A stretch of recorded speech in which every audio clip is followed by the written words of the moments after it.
Bom dia, graça e paz, queridos irmãos, queridas irmãs.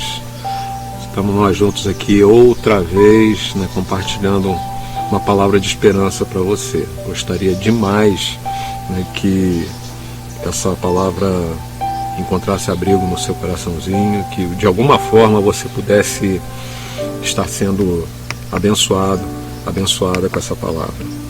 Eu queria ler 2 versículos do Novo Testamento, que se encontra no Evangelho de Mateus, que diz o seguinte, E os discípulos, vendo-o andando sobre o mar, assustaram-se, dizendo, é um fantasma, e gritaram com medo. Esse versículo se encontra no Evangelho de Mateus, capítulo 14, verso 26. E aí no outro versículo que se encontra também no Evangelho de Mateus, capítulo 8, verso 27, e diz, aqueles homens se maravilharam, dizendo, que homem é este, que até os ventos e o mar lhe obedecem? Não poderia citar ainda um outro versículo, que está em Lucas, capítulo 7, versículo 49. E os que estavam à mesa começaram a dizer entre si, quem é este que até perdoa pecados? Todos nós temos sonhos. E conheci muitas pessoas que tiveram sonhos e pararam. Mas também conheci muitas pessoas que tiveram sonhos não dormindo, mas acordado, e não pararam. Essas pessoas que não pararam, elas sempre tiveram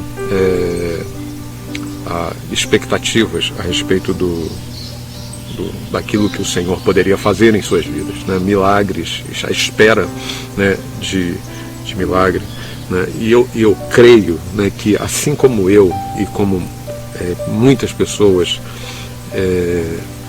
essas pessoas com as quais eu tive a oportunidade de compartilhar a vida delas, e uma coisa eu tenho certeza, elas querem se surpreender. Então existe um termo chamado Oceano Azul que eu gostaria de compartilhar um pouco com vocês, que eu até coloquei debaixo desse título, eu coloquei assim, assuste-me outra vez. Tem um louvor que nós cantamos que diz assim, surpreenda-me de novo. Ou se a gente pudesse estar dizendo, assuste-me outra vez, surpreenda-me de novo. Será que nós não temos esse desejo de que o Senhor nos surpreenda de novo?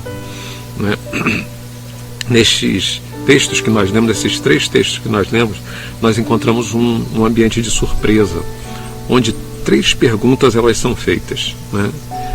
Eu não sei há quanto tempo você não é surpreendido por alguma coisa.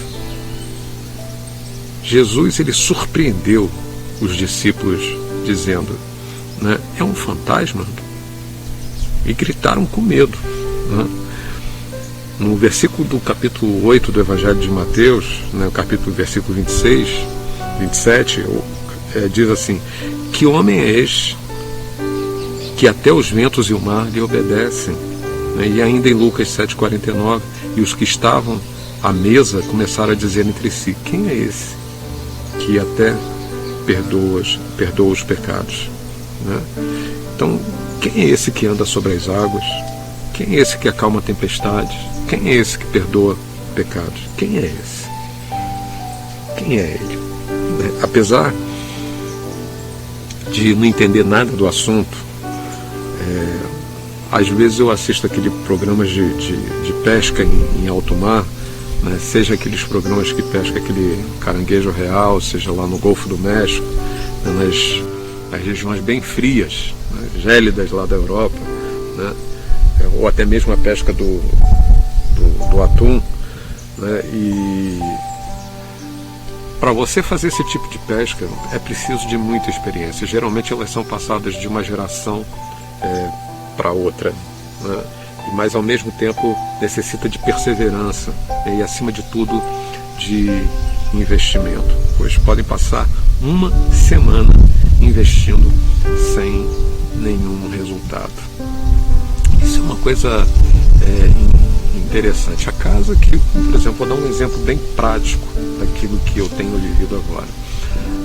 O lugar que eu tenho morado aqui é um lugar extremamente aprazível, uma casa extremamente agradável, um lugar fantástico, maravilhoso, mas ele estava se deteriorando, porque já estava fechado há 5 anos, vinha somente para manutenção, e essa manutenção não era suficiente. Precisou de alguém estar morando, né, para fazer a manutenção diária. Então, as coisas onde elas não têm uma manutenção diária, elas se definham. Isso é uma coisa que na ciência é chamada de entropia. É uma palavrinha difícil, mas é para dizer que tudo se deteriora. Eu poderia pegar uma bicicleta 0 km, colocasse aqui e deixasse aqui. Se eu deixasse ela por 10 anos sem nunca ter dado uma pedalada com ela, ela estaria se deteriorando, ela estaria se enferrujando. Assim é tudo. A natureza, a palavra de Deus diz que ela geme na expectativa de dar à luz a uma nova natureza. Toda a criação, ela geme depois do pecado. Então há necessidade de você fazer uma manutenção, até mesmo na sua fé. Há necessidade de que você faça essa manutenção, mas muitas vezes é preciso ir além da manutenção. Porque se você quiser ser surpreendido, se você quisesse ver alguma coisa diferente, né, além da experiência que você já tem, né, você precisa ter uma certa capacidade de discernir aquilo que vai trazer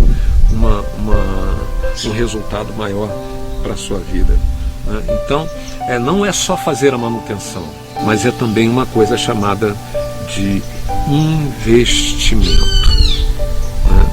E voltando à questão da pesca, né, o que me chama mais atenção é a escolha do local, né? Uma espécie de instinto misturado com sorte, e é claro que também tem toda a tecnologia. Então, em 36 horas, olha só, eles chegam a pescar 7 toneladas de peixe, né? E detalhe, com um pequeno barco, e às vezes com 3 pescadores, né? Então, como que isso é possível, né?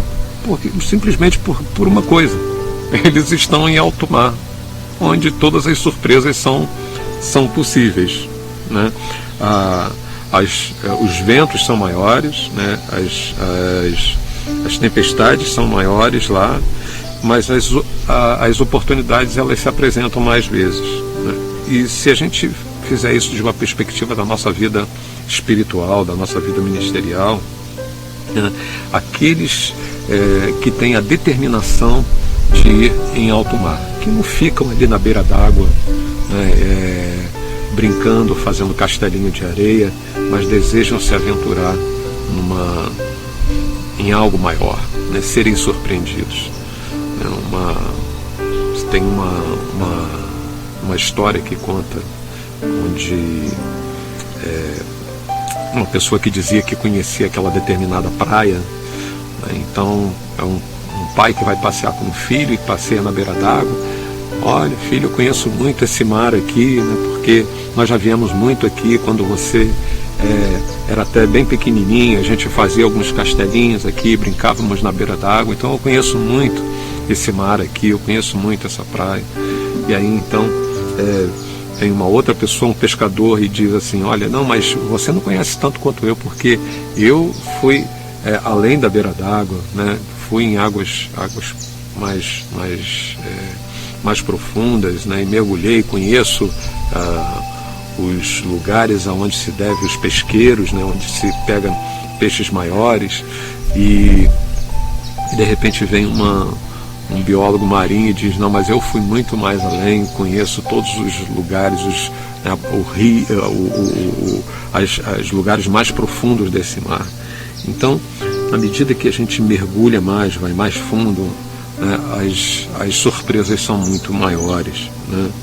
E eu queria desafiar você nessa manhã, né, nessa nossa devocional, que Se a gente transportar tudo isso que eu estou lhe falando a respeito de sermos surpreendidos novamente, né, que o Senhor nos assuste de novo, é porque muitas vezes a gente precisa ser chacoalhado. Né? Se a gente olhar o cenário bíblico, a gente vai encontrar uma mudança que ela é bem significativa do Antigo Testamento, né, e para o contexto do Novo Testamento, de Davi até Jesus. A gente vai ver duas perspectivas bem diferentes no enfrentamento desses obstáculos. Davi treinou os valentes, já Jesus treinou discípulos. Né? Davi ensinou a guerrear com armas, Jesus ensinou a vencer com a palavra. Né? Dois cenários completamente diferentes. Né? Então, porém, Jesus, mesmo sendo esperado como um libertador político, né, ele surpreendeu a todos com a sua proposta de paz. Então, eu queria finalizar você, meu querido irmão, minha querida irmã, essa metáfora chamada oceano azul, que é utilizada para exemplificar as pessoas que empreendem, né, que conseguiu sair do raso, da beira d'água, onde existe muita competitividade, e navegar sozinho em águas nunca navegadas. Então você tem um caminho que ele é só teu, só você pode fazer esse caminho, ninguém mais pode fazer esse caminho. Parece que Jesus queria surpreender os discípulos, né, andando sobre as águas. Né? Quem é esse que até o vento e o mar lhe obedecem? E quem é esse que pode perdoar pecados? Sair do ambiente da normalidade, sair do ambiente da nossa zona de segurança e nos aventurarmos mais no Senhor Jesus Cristo, né? Andarmos mais por fé. Que o Senhor lhe ajude a estar vivendo essa caminhada que só você, meu irmão, só você, minha querida irmã, pode realizar. Né? Entenda isso, né? Se aventure além daquilo que você está acostumado na sua vida. Né? Mergulhe mais nesse oceano de Deus, onde você vai descobrir coisas extraordinárias e impensáveis, muito mais do que aquilo que você conhece a respeito de uma praia na beira d'água. Né? Ouse aventurar a mergulhar mais. Tem gente que tem medo de água, né? Tem gente que tem medo de praia. Absolutamente, eu só estou utilizando isso como uma metáfora. Né? Eu estou utilizando essa analogia de que nós devemos ir mais fundo no Senhor, conhecer mais, porque tem coisas que nós não vemos, mas elas estão lá. Né? Mergulhar mais profundo, né? E se permitir ser surpreendido pelo Senhor Jesus, sermos, né, de uma certa forma assombrados, quando os discípulos também ficaram assombrados e nem souberam o que falar, é um fantasma, né? E na outra vez eles se maravilharam, dizendo assim: como pode alguém, né, que faz com que os ventos possam lhe obedecer? E quem é esse que pode perdoar pecados? Esse é o nosso Senhor Jesus Cristo, aquele que é Senhor sobre todas as coisas, aquele que ordena todos os ventos e tempestades cessarem, aquele que pode fazer o impossível, aí andar sobre as águas, aquele que é o único que pode perdoar pecados. Né? Que o Senhor seja Senhor de fato sobre a sua vida, que você possa estar caminhando cada vez mais, ou mergulhando cada vez mais nessa aventura, né, de um oceano mais profundo, nessas águas de Deus. Amém? Deus te abençoe, que você tenha um dia de paz, né, que a bondosa mão do Senhor esteja sobre a sua vida. Beijo no seu coração.